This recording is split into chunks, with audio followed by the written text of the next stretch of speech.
Pernah ada Piala Dunia, pertama kali Prancis lawan Spanyol. Itu Gus Dur hanya mendengarkan, Spanyol kalah 0-1 ini. Betul 0-1. Kelebihan Gus Dur sangat banyak sekali. Seorang ulama yang betul-betul menguasai ilmu agama, ya Gus Dur.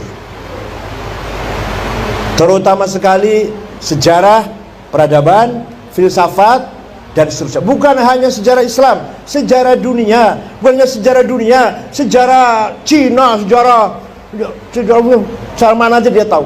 Namanya orang terkenal, ulama, filosof, raja, penguasa, orang kaya, artis, olahragawan, atlet. Nah, apal namanya. Sedunia lu ya, sedunia. Bukan se-Indonesia, bukan. Namanya pemain sepak bola Spanyol siapa-siapa, pemain sepak bola Prancis siapa-siapa, pemain sepak bola Brazil siapa-siapa, apal itu. Artis siapa-siapa, artis terkenal, yang terkenal ya. Orang kaya siapa-siapa di dunia ini, orang pinter siapa-siapa di dunia ini. Terus saya baru kagum dengan Gus Dur itu. Nggak punya buku agenda harian, nggak punya. Memori itu nggak punya. Tanggal sekian ke sini, tanggal sekian ke sini, tanggal sekian ke sini. Suatu ketika, saya habis ngimami sholat di Masjid Gus Dur, duduk di kursi depan. Datanglah Pak Mundir apa? Depan itu ke Mundir Suparta. Gus Dur, wonten. Saya lagi nunggu nih, belum pulang dari luar kota ini, mau pulang.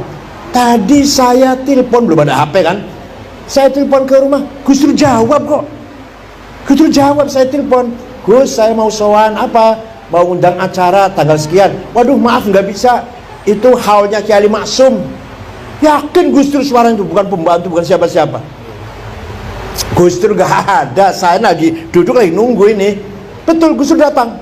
Gak lama Gus Dur datang. Salaman masuk, menyampaikan maksudnya, gak bisa. Malam itu saya haul kelapa. Persis jawabannya kayak di telepon tadi. Tapi waktu di telepon itu siapa itu? Nah itu. Itu yang luar biasa di istilah. Kejadian betul itu, kejadian betul.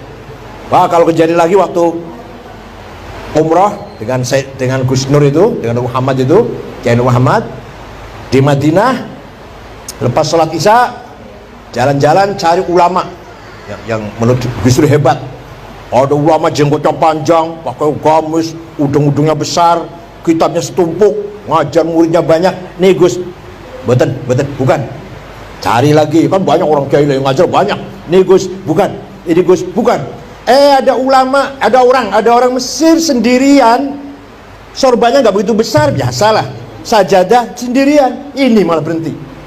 Terus saya suruh ngomong, walaupun Gus juga bisa ngomong, marah bisa, tapi saya suruh ngomong, Assalamualaikum, ini ketua Jamiah Islam di Indonesia yang paling besar, ulama, namanya Abdul Wahid, mau minta doa. Doa apa? Doa apa Gus? Ya minta selamat dunia akhirat. Didoain ya 5 menit lah. Agak panjang doanya, agak panjang sih. Setelah itu dia lari, ini beliau nih pergi, sajadahnya diseret malah, sambil ngomong gini bahasa Arab, Ya Rob, ma dzambi hatta tu'arrifani iyah. Dosaku apa? Kok sampai engkau membuka rahasia kepada orang ini nih? Jadi wali sedang sembunyi, ketahuan Gus Dur. Orang lain gak akan tahu dia wali, Gus Dur tahu. Sampai dia merasa punya dosa apa, saya lagi sembunyi kok, lagi nyamar ketahuan. Padahal intel ketahuan lah, kamu intel ya. Terus mencari kuburannya Imam Ali Uraidi bin Ja'far Shadiq. Waktu sudah di tengah-tengah kebun korma dan sudah di pagar kelilingnya udah dihancurkan lah, karena di sana nggak boleh ziarah kubur kan. Ya ada saja orang ziarah. Gus Dur mau baca Fatihah 1000 kali, saya Haji Sulaiman dan beliau. Baru 35-an atau 40 lah, polisi datang, ngusir. Apa Gus Dur apa? Anta adullah, kamu musuh Allah. Nggak apa-apa tuh.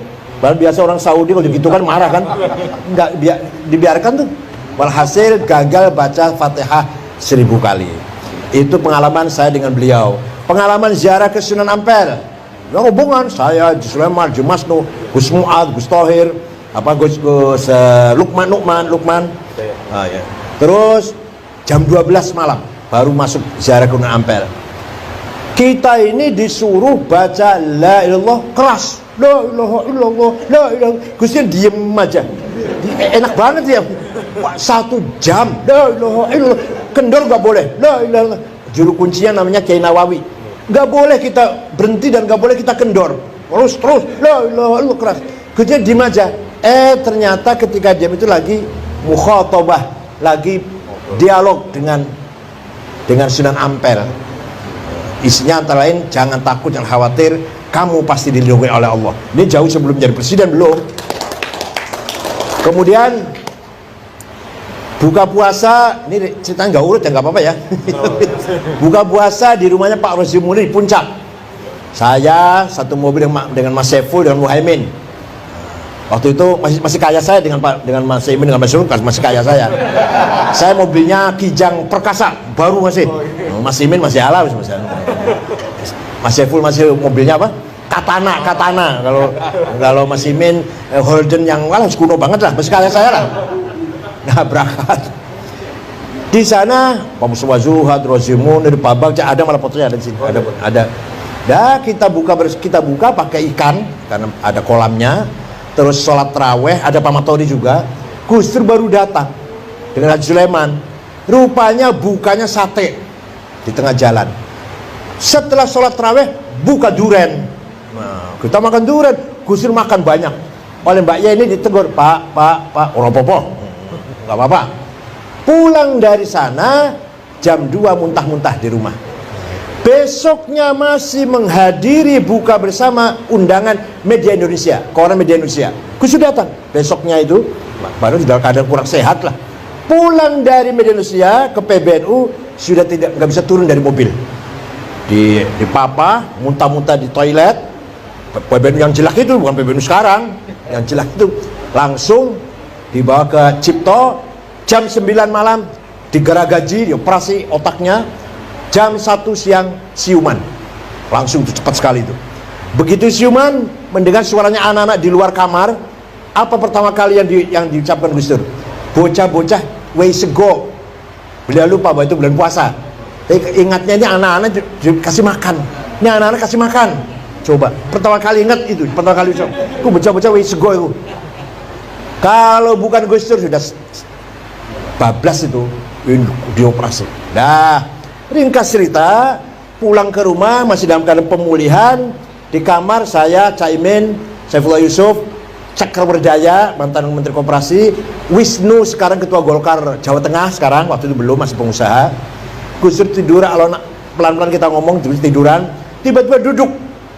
Mengko aku jadi presiden. Kita ini kaget orang 5 ini Gus Dur konslet ini. Sudah nggak waras Gus Dur ini. Ya, siapa yang ngira Gus Dur mau jadi presiden? Itulah ringkas cerita pengalaman saya dengan Gus Dur. Ringkasnya begini.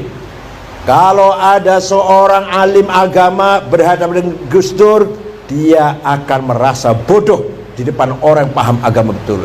Kalau ada pemikir, ideolog atau filosof atau siapalah pemikir intelek di depan Gus Dur akan merasa kecil. Karena Gus Dur ternyata pemikir yang luar biasa. Bahkan pikirannya jauh ke depan. Kalau ada seorang budayawan, seniman di depan Gus Dur, merasa kecil, merasa rendah, merasa ketinggalan. Gus Dur lebih dalam seninya, lebih dalam budayanya, luar biasa. Bisa menikmati Beethoven, ya? Beethoven. Bisa menikmati gending Jawa. Fasih luar biasa. Kalau mendengarkan wayang sampai selesai didengarkan.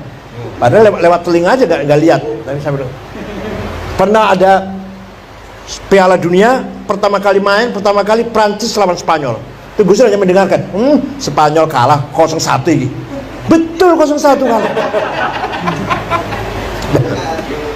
Kalau ada seorang aktivis di depan Gus Dur akan merasa rendah, akan merasa kecil. Ternyata Gus Dur lebih dari seorang aktivis. Lebih kehidupannya semua 99% untuk masyarakat, untuk rakyat kecil, untuk rakyat yang terzolimi, nggak ngurus keluarganya, nggak ngurus istri dan anaknya, nggak diurus pokoknya. Yang diurus semua kepentingan orang banyak. Kalau ada seorang politisi di depan Gus Dur akan ketinggalan jauh. Politik Gus Dur tajam sekali.